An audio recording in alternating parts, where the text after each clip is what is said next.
اعوذ باللہ من الشیطان الرجیم بسم اللہ الرحمن الرحیم یا بنی اسرائیل اذکروا نعمتی التي انعمت علیکم واوفوا بعہدی اوف بعہدکم وإیای فارہبون۔ اے بنی اسرائیل، یاد کرو میری اس نعمت کو جو میں نے تم پر انعام کی، اور تم میرے وعدے کو پورا کرو، میں تمہارے ساتھ کیا گیا وعدہ پورا کروں گا، اور خاص مجھ ہی سے ڈرو۔ سورۃ البقرہ کی آیت نمبر 40 سے بنی اسرائیل کا ذکر شروع ہو رہا ہے، اور یہ ذکر آگے چلتا جا رہا ہے۔ ان آیات کے اندر بنی اسرائیل کے رویے، بنی اسرائیل کے پیغمبروں کا جو دعوت تھی اس دعوت کا بھی ذکر ہے، اور بنی اسرائیل کا جو اپنے پیغمبروں کے ساتھ رویہ تھا، یا جو ان کی اپنی کتاب تھی اس کتاب کے متعلق جو رویہ تھا وہ ان آیات کے اندر بیان کیا جا رہا ہے۔ یہاں پہ جہاں سے ان کا ذکر شروع ہو رہا ہے وہاں پہ اللہ تعالیٰ نے ان کو مخاطب کیا ہے، یا بنی اسرائیل اذکروا، او بنی اسرائیل یاد کرو۔ یہاں پہ یا ندا ہے، اور آگے جتنی بھی آیات ہیں ان آیات کے اندر جو پیغام رب العالمین ان کو دینا چاہتا ہے اس پیغام کو دیکھتے ہوئے، اس کے اوپر نظر رکھتے ہوئے یہ بات معلوم ہوتی ہے کہ ان کو مخاطب کیا جا رہا ہے خبردار کرنے کے لیے کہ ان کے جو رویے ہیں وہ رویے ان کے بالکل الٹ ہیں، جو وعدے انہوں نے اللہ تعالیٰ سے کر رکھے ہیں اس کے بالکل برعکس ان کا رویہ ہے۔ تو اللہ تعالیٰ نے پہلے ان کو، بنی اسرائیل کو، ان کی نعمتوں کے متعلق یاد کرایا کہ دیکھو اللہ تعالیٰ نے تمہارے اوپر کتنی نعمتیں کی ہیں، کہ ابراہیم علیہ السلام کے بعد سے یہ جو ان کی اولاد کے اندر سیدنا یعقوب علیہ السلام ہیں، جو اسحاق علیہ السلام کے بیٹے تھے، اس کے بعد نبوت کا جو سلسلہ ہے اللہ تعالیٰ نے ان کی اولاد کے اندر باقی رکھا ہے، اور آخری نبی جناب محمد الرسول اللہ صلی اللہ علیہ وسلم وہ سیدنا اسماعیل علیہ السلام کی نسل سے آئے ہیں۔ تو بنی اسرائیل کو فرمایا رب العالمین نے کہ ان نعمتوں کو یاد کرو، اور جو وعدہ تم لوگوں نے میرے ساتھ کر رکھا ہے اس وعدے کو پورا کرو، میں تمہارے ساتھ کیا گیا وعدہ پورا کروں گا، اور صرف مجھ ہی سے ڈرو۔ وہ وعدہ کون سا تھا؟ وہ وعدہ تورات کو قائم رکھنے کا تھا، کہ جو کچھ تورات کے اندر عہد اللہ تعالیٰ نے تمہارے لیے نازل کیا ہے اس عہد کے مطابق تم اپنی زندگی بسر کرو گے۔ اور اس عہد کے اندر، تورات کے اندر جہاں پہ بہت ساری چیزوں کا حکم تھا،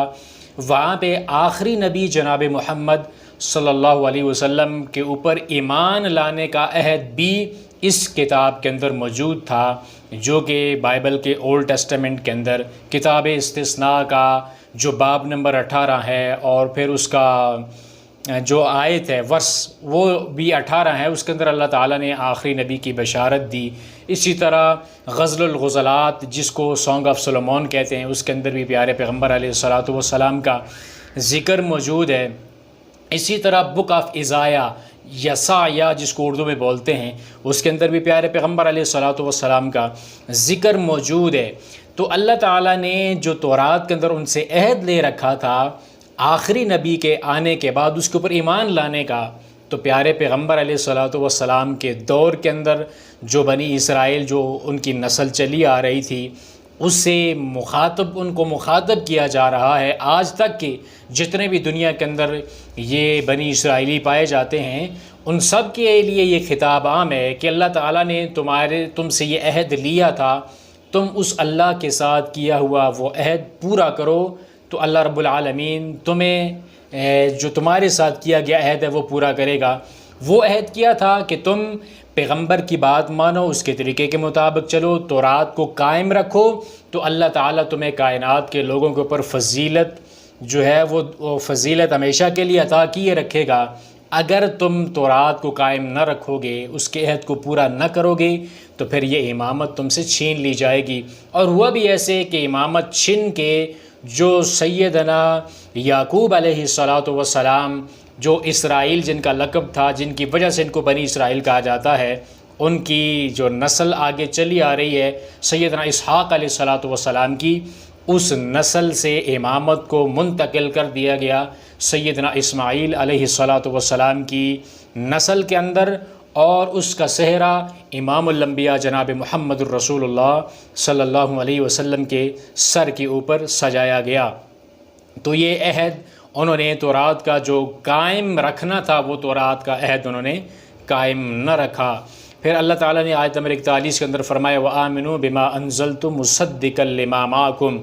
اور اس چیز کے اوپر تم ایمان لے کے آؤ جو چیز ان چیزوں کی تصدیق کرنے والی ہے جو تمہارے پاس ہے۔ یعنی یہ جو قرآن آیا ہے یہ کوئی نئی کتاب نہیں ہے، بلکہ یہ وہی پیغام لے کر آیا ہے جو انسان اول سے لے کر آخری نبی تک جتنے بھی انبیاء اس کائنات کے اندر آئے ہیں، سارے نبیوں کی جو بیسک دعوت تھی، بنیادی دعوت تھی، وہ یہ تھی کہ ان اعبدوا اللہ، کہ اللہ کی عبادت کرو، اور اللہ کے سوا جس چیز کو بھی تم پوج رہے ہو اس کی عبادت کو تم چھوڑ دو۔ یہ تمام انبیاء کرام کی بنیادی طور پر یہ دعوت تھی۔ تو اللہ تعالیٰ نے بھی ان کو یہ فرمایا کہ یہ جو کتاب ہے یہ تمام جو پہلے کتب ہیں ان کی، اور خاص کر تمہارے پاس جو کتاب ہے تورات ہے، اس کی تصدیق کرنے والی ہے، اور اس کو دیکھے بنا، پڑھے بنا، اس کا پیغام سنے بنا وَلَا تَكُونُوا أَوَّلَ كَافِرٍ بِهِ، ویسے ہی بس سنے بغیر ہی انکار کر دیتے ہو کہ ہم نے اس کتاب کو ماننا ہی نہیں ہے، امامت ہم سے چھن کر وہ کیوں سیدنا اسماعیل کی علیہ الصلاۃ والسلام کی نسل کے اندر چلی گئی۔ حسد اور بغض کی وجہ سے اس کلام کو آپ سنتے ہی نہیں ہو اور یک دم سے اس کا انکار کر دیتے ہو۔ ایسا نہ کرو۔ وَلَا تَشْتَرُوا بِآيَاتِي ثَمَنًا قَلِيلًا وَإِيَّايَ فَاتَّقُونِ، اور میری آیات کو، میری آیتوں کو تھوڑی قیمت کے بدلے میں بیچو نا۔ یعنی یہ بنی اسرائیل کے ان کے جو درویش رہبان تھے وہ لوگوں سے مال بٹور کر آیات کے مفہوم کو غلط بنا کر پیش کرتے تھے، حق کو لوگوں سے چھپانے کی کوشش کرتے تھے۔ تو اللہ تعالیٰ نے ان کو کہا کہ ایسا کام نہ کرو، آیات جو ہیں اللہ تعالیٰ کی ان کو بیچو مت دنیا کی تھوڑی قیمت کے بدلے۔ اس کا یہ مطلب بھی نہیں ہے کہ زیادہ قیمت لے کے بیچ سکتے ہو۔ اگر اللہ کی جو کتاب ہے اس کتاب کی ایک آیت بھی اس کے بدلے میں اگر کوئی پوری کائنات بھی انسان کو دے تو پھر بھی اس کو قبول نہ کیا جائے، اس لیے کہ اللہ تعالیٰ کے حکم کے مقابلے میں ساری کائنات کی کوئی بھی حیثیت نہیں ہے، اور اللہ تعالیٰ سے ہی ڈرو۔ پھر آیت نمبر 42 سے فرمایا وَلَا تَلْبِسُوا الْحَقَّ بِالْبَاطِلِ وَتَكْتُمُوا الْحَقَّ وَأَنْتُمْ تَعْلَمُونَ، حق کو باطل کے ساتھ خلط ملط نہ کرو اور حق کو چھپاؤ بھی نہیں حالانکہ تم جانتے بھی ہو۔ یعنی آخری نبی صلی اللہ علیہ وسلم کی بعثت کے بارے میں تمہیں معلوم بھی ہے، تم اس کا انتظار بھی کرتے رہے کہ آخری نبی آئے گا۔ پھر جب آخری نبی آیا تو پیارے آخری نبی کی جتنی بھی بشارتیں تمہاری کتاب کے اندر موجود تھیں وہ تم نے چھپا لی، لوگوں کو بتایا ہی نہیں کہ پیارے پیغمبر علیہ الصلاۃ والسلام کا ذکر تذکرہ ہماری کتابوں کے اندر موجود ہے۔ آج تک جتنے بھی یہودی اس دنیا کے اندر پائے جاتے ہیں یا عیسائی اس دنیا کے اندر پائے جاتے ہیں، وہ اس بات کو ماننے کے لیے تیار ہی نہیں ہے کہ پیارے نبی، آخری نبی کا ذکر تورات میں یا انجیل کے اندر موجود ہے۔ حالانکہ موجود ہے لیکن ان کے معنی کو، مفہوم کو بدل کر لوگوں کے سامنے پیش کرتے ہیں، اس کو خلط ملط کرنے کی کوشش کرتے ہیں تاکہ لوگ حق کی طرف نہ جائیں اور حق کو چھپا لیتے ہیں۔ آخری نبی کی صداقت کے جو تذکرے ان کی کتابوں کے اندر ہوئے ہیں اس کو یہ لوگ چھپا لیتے ہیں، حالانکہ یہ جانتے بھی ہیں کہ یہ ذکر پیارے نبی کا ہماری کتابوں کے اندر موجود ہے، لیکن اس کے اوپر لوگوں کو جانے نہیں دیتے، لوگوں کو بتاتے نہیں ہیں۔ پھر آگے فرمایا وَأَقِیمُوا الصَّلَاةَ وَآتُوا الزَّکَاةَ وَارْکَعُوا مَعَ الرَّاکِعِینَ، کہ نماز قائم کرو، زکوٰۃ ادا کرو اور رکوع کرنے والوں کے ساتھ رکوع کرو۔ یعنی صرف زبانی کلامی باتیں ہی نہ کرو بلکہ نماز بھی قائم کرو، زکوٰۃ بھی ادا کرو اور جماعت کے ساتھ نماز ادا کرو، یعنی رکوع کرنے والوں کے ساتھ رکوع بھی کرو۔ پھر آیت نمبر 44 سے اللہ تعالیٰ فرماتے ہیں أَتَأْمُرُونَ النَّاسَ بِالْبِرِّ وَتَنْسَوْنَ أَنفُسَكُمْ وَأَنْتُمْ تَتْلُونَ الْكِتَابَ فَلَا تَعْقِلُونَ، کہ کیا تم لوگوں کو نیکی کا حکم دیتے ہو اور اپنے آپ کو بھول جاتے ہو، حالانکہ تم کتاب بھی پڑھتے ہو؟ کیا تمہیں عقل نہیں ہے؟ پھر بھی لوگوں کو بتاتے ہو کہ یہ کام کرنے ہیں، یہ اعمال کرنے ہیں، لیکن جب اپنی باری آتی ہے تو اپنے نفس کو بھول جاتے اور اس کتاب کے اوپر عمل نہیں کرتے۔ لوگوں کو آیات بدل بدل کے بتاتے ہو، حق ان سے چھپاتے ہو اور خود اس کتاب کے اوپر عمل نہیں کرتے، یہ جانتے جب ایک انسان حق کو چھپاتا ہے، حق کو غلط بنا کر، اس کو جھوٹ بنا کر لوگوں کے سامنے پیش کرتا ہے، حق اور باطل کو خلط ملط کر کے شک و شبہ پیش کرتا ہے، تو پھر وہ خود کیسے اس کتاب کے اوپر عمل کرے گا؟ تو اللہ نے فرمایا کہ لوگوں کو نیکی کا حکم دے کر اپنے نفسوں کو بھول جاتے ہو، کتاب پڑھتے ہو لیکن پھر بھی تمہارے اندر عقل نہیں ہے۔ یہ حکم ہمارے لیے بھی ایسا ہی ہے، ایسا نہیں ہے کہ یہ صرف بنی اسرائیل کا ذکر ہو رہا ہے تو اس کے اندر ہمارے لیے کوئی بھی سبق نہیں ہے، بلکہ جتنی بھی قرآن پاک کے اندر جہاں پہ بھی پہلی امتوں کا، پہلے انبیاء کا ذکر موجود ہوتا ہے، وہاں پہ ہمارے لیے بھی وہی سبق ہوتا ہے کہ جو کام وہ کرتے رہے ہیں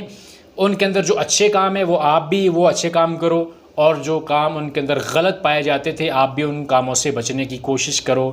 ہمارے لیے بھی یہی پیغام ہے کہ ہم جب لوگوں کو نیکی کا حکم دیں تو اس کے اوپر خود عمل کریں، ایسا نہیں اب خود عمل نہ کریں اور لوگوں کو نیکی کا حکم ہم بتاتے رہیں، جیسا کہ ہمارے ہاں مسلمانوں کی جو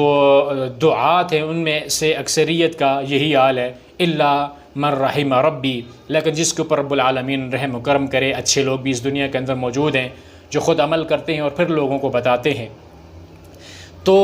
پھر آگے فرمایا آیت نمبر 45 کے اندر وَاسْتَعِينُوا بِالصَّبْرِ وَالصَّلَاةِ وَإِنَّهَا لَكَبِيرَةٌ إِلَّا عَلَى الْخَاشِعِينَ، کہ صبر کے ساتھ اور نماز کے ساتھ تم مدد طلب کرو۔ یہ بات یعنی کہ صبر کرنا، نماز کے ساتھ مدد طلب کرنا، یہ بہت بڑی بات ہے، لیکن جو اللہ کا ڈر جو لوگ دلوں کے اندر رکھتے ہیں ان لوگوں کے لیے یہ کوئی مشکل بات نہیں ہے۔ وہ کون لوگ ہیں جن کی دلوں کے اندر اللہ کا ڈر ہوتا ہے؟ الذین یظنون انہم ملاقو ربہم وانہم الیہ راجعون، یہ وہ لوگ ہیں جو یہ گمان کرتے ہیں کہ وہ اپنے رب سے ملنے والے ہیں اور وہ اسی کی طرف لٹائے جائیں گے۔ جب دل کے اندر یہ احساس ہوگا، یہ خیال ہوگا کہ ایک دن مالک کے سامنے میں نے پیش ہونا ہے اور اللہ رب العالمین سے میں نے ملاقات کرنی ہے، تو پھر ایسے انسان کے لیے دنیا کی مصیبتوں کے اوپر صبر کرنا اور پھر اللہ رب العالمین سے تعلق کو مضبوط کرنا اس انسان کے لیے کوئی بڑی بات نہیں ہوتی۔ اس کے دل کے اندر ہر وقت اللہ کا خوف ہوتا ہے، وہ اس لیے ہر کام کے اندر اپنے مالک سے، اپنے رب سے مدد طلب کرتا ہے۔ تو یہ ان کو بھی حکم ہے، ہمارے لیے بھی یہی حکم ہے کہ ہم جب بھی کوئی دنیا کے اندر کوئی دکھ مصیبت پریشانی ہمیں تنگ کرے تو ہمیں سب سے پہلے مصیبت کے اوپر صبر کرنا چاہیے، ویلا نہیں کرنا چاہیے، ڈنڈورا نہیں پیٹنا چاہیے، اور اس کے بعد نماز کے ذریعے سے ہمیں مدد طلب کرنی چاہیے۔ اس لیے کہ پیارے پیغمبر کا بھی یہی رویہ تھا کہ پیارے نبی علیہ الصلاۃ والسلام کو جب بھی کوئی کام پریشان کرتا تو آپ نماز پڑھ کے اللہ تعالیٰ سے مدد مانگا کرتے تھے۔ تو یہ بنی اسرائیل کا ذکر آگے بھی ابھی جاری ہے۔ تو ان آیات کے اندر آیت نمبر 40 سے لے کر آیت نمبر 46 تک اللہ تعالیٰ نے پہلے تو بنی اسرائیل کو ان کی نعمتیں یاد کروائی ہیں، پھر وہ وعدہ جو تورات کے اندر ان سے لیا گیا وہ وعدہ ان سے اللہ تعالیٰ نے یاد کروایا، اور پھر ان کو یہ کہا گیا کہ وہ جو کتاب ہے جو آپ کی طرف چیز نازل کی گئی ہے اس کے اوپر ایمان لے کے آؤ، اور پھر آخری کتاب آخری وحی کے اوپر بھی ایمان لے کے آؤ، اس لیے کہ یہ تمہارے پاس جو کتاب ہے، تورات ہے، انجیل ہے، اس کی تصدیق کرنے والی ہے، اور بغیر سنے اس کے اوپر غور و تدبر کیے بغیر کافر نہ بنو، اس کا انکار جو ہے ایک دم سے نہ کرو، اور اللہ تعالیٰ کی آیات کے مفہوم کو بدلنے کی کوشش بھی نہ کرو،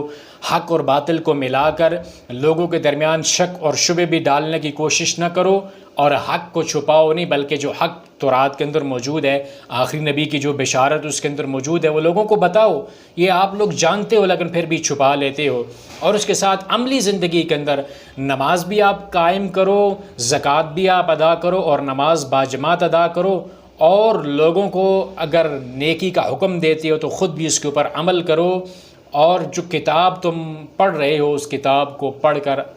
عقل جو ہے اپنی اس کو سمجھ کر اپنی عقل کے اندر اور اپنی عقل کے ذریعے اس کو سمجھ کر اپنے دل کے اندر جگہ دو، اور پھر صبر بھی کرو، نماز کے ساتھ اللہ تعالیٰ سے مدد طلب کرو، اور اللہ رب العالمین سے ملاقات کی امید اور اس ملاقات کا خوف بھی آپ کے دل کے اندر ہونا چاہیے، اور اس کی تیاری کرتے ہوئے آخری کتاب آخری نبی کے اوپر بھی ایمان لے کے آؤ، اپنی وہ تمام سابقہ نعمتوں کو یاد کرو جن نعمتوں کو اللہ تعالیٰ نے آپ کے اوپر کیا ہے۔ تو یہ پیغام تھا بنی اسرائیل کے لیے، اور یہ پیغام ہمارے لیے بھی ہے کہ جو کام یہ کرتے رہے ہیں، یعنی کہ انہوں نے حق اور باطل کو آپس کے ساتھ ملایا ہے، حق کو چھپایا ہے، تو ہم یہ کام نہ کریں، بلکہ ہمارا رویہ یہ ہونا چاہیے کہ حق بات کو بیان کریں اور لوگوں کو بھی حق بتائیں، خود بھی اس کے اوپر عمل کریں، اور جو اللہ تعالیٰ نے ہم سے وعدے لے رکھے ہیں اس میدان عالم ارواح کے اندر، الست بربکم،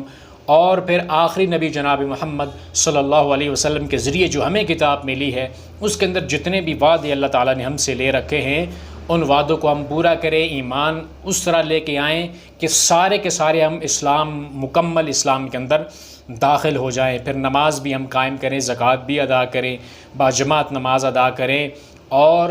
مدد اللہ رب العالمین سے ہر وقت طلب کرتے رہا کریں۔ ہمارے لیے بھی یہی پیغام ہے۔ اللہ تعالیٰ سے دعا ہے کہ اللہ اس قرآن کو ہمارے دل کی بہار بنا دے، اور اس قرآن کے ذریعے ہمارے دکھوں، مصیبتوں، غموں، پریشانیوں کو اللہ تعالیٰ دور فرما دے۔ وآخر دعوانا ان الحمد للہ